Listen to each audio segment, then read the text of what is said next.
On nous dit que ce que nous voyons dans notre ciel serait de la condensation.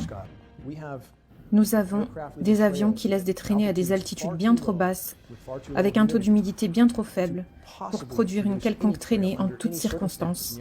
Et pourtant nous voyons des traînées d'un horizon à l'autre, des ciels blancs argentés, tout ce à quoi nous nous attendrions avec la géo-ingénierie, nous le voyons. On ne peut pas activer ou désactiver les traînées de condensation. Même si vous ignorez toutes les données, regardez en l'air. Nous voyons ces traînées jusqu'à 20 000 pieds, en dessous de 20 000 pieds. Les conditions nécessaires à une traînée de vapeur naturelle ne peuvent pas se produire à ces altitudes. Nous avons des vidéos de ces avions-citernes qui pulvérisent en altitude, des avions-citernes militaires, des KC-10, KC-135, C-17 Globemasters. Nous avons des photos de près de bus montés sur des avions qui pulvérisent directement dans le flux d'échappement pour faire croire à de la condensation.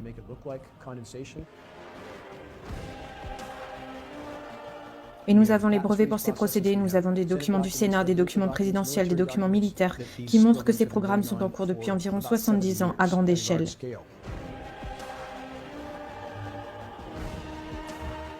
Toutes les données scientifiques, du type de moteur aux conditions atmosphériques, en passant par les plans de vol, tout indique clairement qu'il ne s'agit pas de traces de condensation.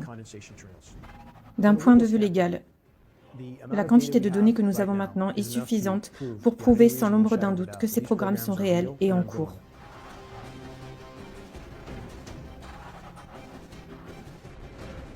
Les efforts qui tentent de jeter le doute sur cette question sont immenses. C'est au public de commencer à penser par lui-même et à mener son enquête.